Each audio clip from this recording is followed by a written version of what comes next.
रात को सोने के बाद कभी ऐसा हुआ है कि आप अचानक आंख खोल देते हो लेकिन बॉडी हिल नहीं पाती? आप सब कुछ देख सकते हो, सब कुछ सुन सकते हो, लेकिन एक उंगली तक मूव नहीं होती।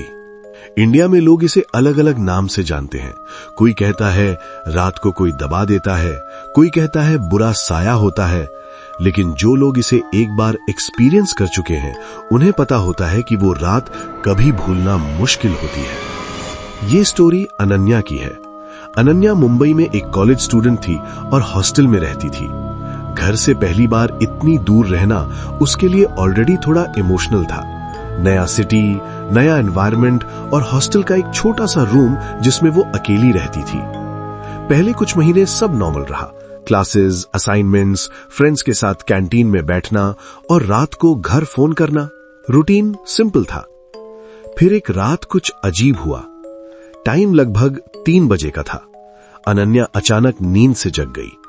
उसने आंखें खोली और सीलिंग फैन को घूमते हुए देखा। सब कुछ नॉर्मल लग रहा था, लेकिन एक प्रॉब्लम थी। उसकी बॉडी बिल्कुल मूव नहीं हो रही थी।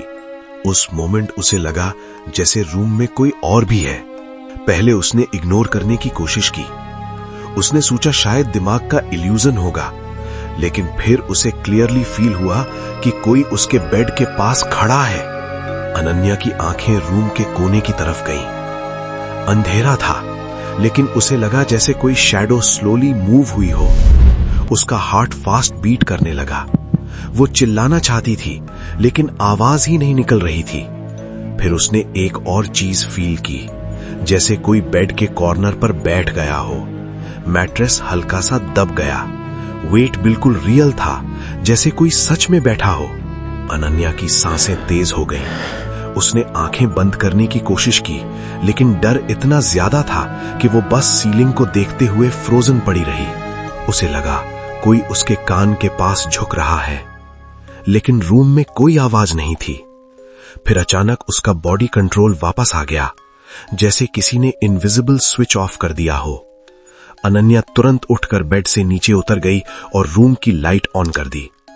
रूम बिल्कुल खाली था। उसने खुद को समझाया कि शायद ये एक नाइटमेयर था, लेकिन प्रॉब्लम ये थी कि उसे मैट्रेस का दबना क्लियरली फील हुआ था। उस रात के बाद सब नॉर्मल रहा कुछ दिन तक। फिर 1 हफ्ते बाद वही चीज दोबारा हुई।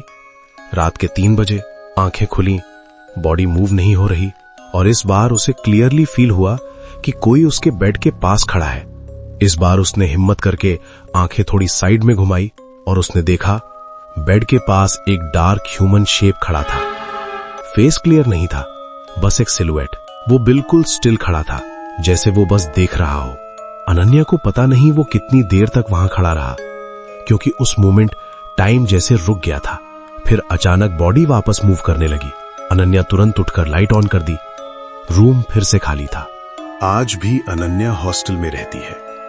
कभी कभी उसे रात में फिर वही फीलिंग आती है, जैसे कोई बेड के पास खड़ा हो। शायद साइंस के पास इसका एक्सप्लेनेशन हो, शायद ये सिर्फ दिमाग का एक ट्रिक हो, लेकिन जो लोग इस एक्सपीरियंस से गुजरे हैं वो एक बात जरूर कहते हैं। उस मोमेंट जब बॉडी मूव नहीं होती और रूम में किसी और की प्रेजेंस फील होती है, डर सिर्फ इमेजिनेशन नहीं लगता, वो बिल्कुल रियल लगता है। अगर आपको भी कभी रात में ऐसा एक्सपीरियंस हुआ हो जहां आप जागते हुए भी हिल नहीं पा रहे थे, तो शायद आप समझ सकते हो अनन्या ने क्या फील किया होगा। शायद ये सिर्फ एक स्लीप पैरालिसिस हो, या शायद कुछ और। अगर आपको ऐसी डार्क और मिस्टीरियस स्टोरीज पसंद है तो चैनल को सब्सक्राइब जरूर करें, क्योंकि यहां हम बताते हैं दिमाग के उन अंधेरों की कहानियां जिनके बारे में लोग अक्सर चुप रहते हैं। रात सिर्फ अंधेरी नहीं होती।